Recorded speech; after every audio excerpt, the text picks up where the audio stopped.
만약에 대선이 조기 대선 치러진다면은 국민들이 미디어를 통해서 접하는 그런 정치적 아이디어 아니면 정견을 바탕으로 투표하는 건데, 지금 대통령 같은 분도 유튜버들은 낚여가지고 이런 망상 속에 비상계엄을 한 상황인데, 제가 원래 동료 의원님들에 대해 가지고 뭐 의정활동에서 지적하고 비판하는 걸 최소화하려고 하는데, 오늘 좀 안타깝습니다. 우리 국민의힘 소속 과방위 동료 의원들께서 오늘 과방위 전체의 의정활동이 아닌 다른 사유로 불참하신 것은 좀 안타깝고요. 이게 직무가 정지된 대통령을 만나러 가는 것이 공무라고 보기는 어려울 것 같습니다. 그래서 정치가 아니라 이건 반정치이고, 이 불행한 사태가 발생한 원인을 찾고 없애는 것이 국회의원들이 지금 매진해야 될 일이 아닌가 하는데 좀 걱정입니다. 지금 며칠 전부터 외신에서는 한국 민주주의의 위기라는 말들 하기 시작했습니다. 그리고 제가 정말 부끄럽고 민망한 게, 기사에서 공통적으로 지적하고 있는 것이 결국 대통령께서 계엄이라는 이런 중차대한 일을 가짜 뉴스 보고 이제 벌렸다라는 이런 해석이 나오고 있는데, 사실 선거라는 것도 앞으로 이제 진행될 것으로 봅니다. 저는 만약에 대선이 조기 대선 치러진다면은 국민들이 미디어를 통해서 접하는 그런 정치적 아이디어 아니면 정견을 바탕으로 투표하는 건데, 지금 대통령 같은 분도 유튜버들은 낚여가지고 이런 망상 속에 비상계엄을 한 상황인데, 저는 올바른 정보가 유통되고 그걸 바탕으로 국민들이 합리적인 선택을 할 수 있도록 돕는 것이 공직자들의 본분일 거다, 이런 저는 그런 생각합니다. 우리가 독수독과 얘기 많이 하지만은 이런 독과 같은 정보가 퍼져 있는 상황 속에서, 가짜 뉴스가 횡행하는 상황 속에서 어떻게 국민들께서 미디어에 의존해가지고 올바른 판단하시겠습니까? 그래서 오늘 다른 것들은 뭐 동료 의원님이 많이 물어보셨으니까요, 이 자리에 계신 고위공직자분들에게 조금만 물어보겠습니다.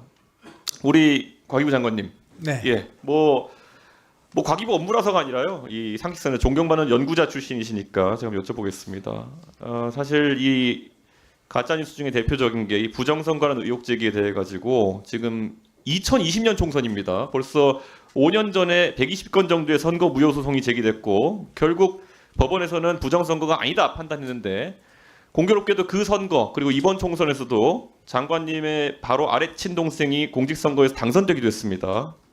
대한민국의 공직선거에 부정이 개입했다는 과학적이고 구체적인 근거를 혹시 들어보신 적 있으십니까?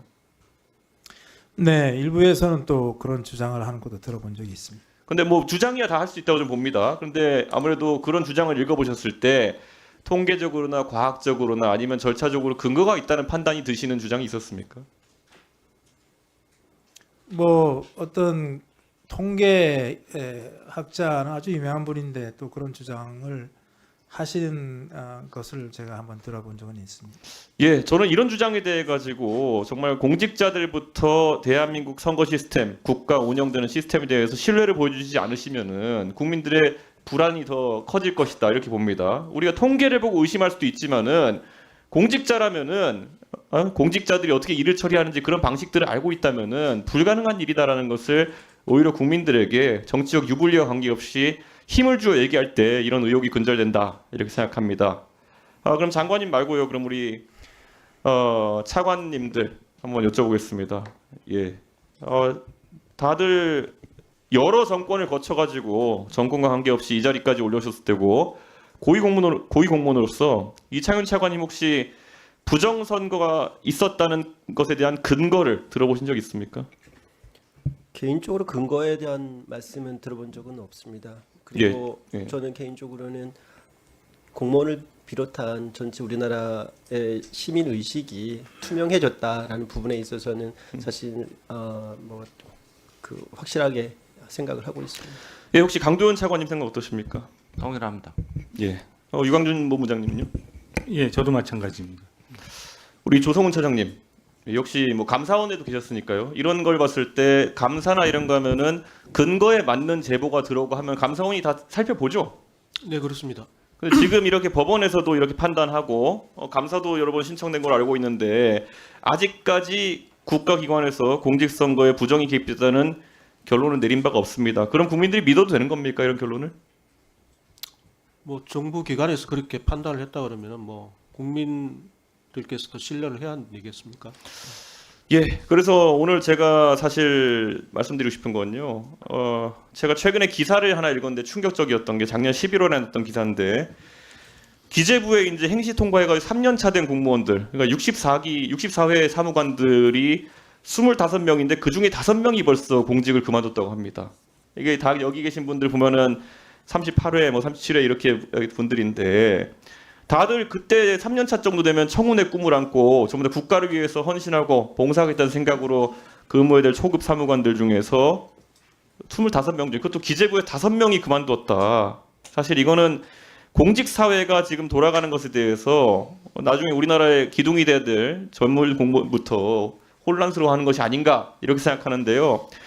저도 젊은 그런 사무관이나 이런 공무원들과 얘기해 보면요, 그런 말 하더라고요. 의원님 요즘 국회 가서 활동해 보셔 아시겠지만은 선배 공무원들이 가셔가지고 뭐 하실 말씀 다 못 하시고 정치인한테 혼나고 대통령한테는 또 할 말 했다가 또 역으로 공격당하고 이런 걸 보면서 저희가 청운의 꿈이라는 것을 계속 가져가야겠습니까라고 저한테 오히려 반문하더라고요. 물론 저희 정치인도 반성해야 할 부분이 있다면 하겠지만은 저는 그 지금 초급 사무관이나 이런 분들에게는 아마 지금 다 차관급에 올라오신 분들 이 대선배일 거고 어쩌면은 저분들처럼 돼야겠다는 생각으로 지금까지 열심히 근무했을 텐데요. 요즘은 좀 다른 생각들을 하고 있는 것 같습니다. 그래서 이런 국가적 의혹이나 이런 거에 대처하는 데 있어서도요, 조금은 강단 있는 모습을 보여주시길 그렇게 좀 부탁드리겠습니다.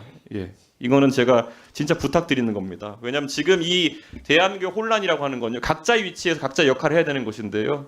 저도 역할하겠지만은 고위 공무원으로서 역할을 해주셔야 된다고 생각합니다. 그리고 조성호 차장님, 이거 아까도 질문이 나왔지만은 김태규 직무대행 거취에 대해 가지고 사실 국민들이 혼란스러울 것 같습니다. 뭐 사퇴 표명하시고 수리 안 되고 이런 건 알겠는데요. 지금 통상적인 보고나 이런 건 정상적으로 이루어지고 있습니까? 네, 그렇습니다. 그리고 지금 이제 그 의료적인 상황이 일시적인 거라고 저희가 이해하면 되겠습니까? 예, 그렇습니다. 그런데 헌재에서 이제 선입선출 원칙을 적용하는 게 아니라 탄핵 심판 먼저 하겠다고 이제 하면서 대통령 탄핵 먼저 하겠다고 하면서 이준숙 방통위원장은 사실상 복귀 불가능해졌다 이렇게 보는 게 맞습니까? 그건 제가 언급하는 게 적절치 않은 것 같습니다. 예, 그런데 아마 그럴 것 같습니다. 그렇기 때문에 방통위에 지금 사실 업무 공백이라는 것이 뭐 두 분 지금 위원이 사실 거취가 다 불투명해진 상태이기 때문에 실무 직원들이라도 이 부분에 대해서 굉장히 심각한 문제의식 가져야 된다. 아까 제가 처음에 얘기했던 것처럼 또다시 이제 저희가 정말 안타까운 상황 속에서 조기 대선을 치러야 될 가능성이 나오고 있는데요. 그 안에서 방송통신위원회가 이 선거 과정 불법이 가짜 뉴스가 유통되고 이런 것들을 잘 제어할 방안들이 마련하지 못한다면요, 아까 말씀드린 독수 국가입니다. 국민들이 올바른 정보를 통해서 판단할 수 없는 상황이 생기게 될 거고요. 저는 그런 의미에서 방통위가 관리 감독을 해야 되는 또 방심위와 더불어 가지고 같이 이 문제에 대해서 안정감을 줄 수 있는 실무적인 대책들을 진행해야 된다. 저는 그렇게 생각했습니다. 예. 그리고 방심위는 뭐 제가 또 한 번 말씀드리지만은 윤석열 대통령에 대한 윤석열 대통령이 내놓은 무수한 가짜 뉴스에 대해 가지고 빨리 신속 심의해 주십시오.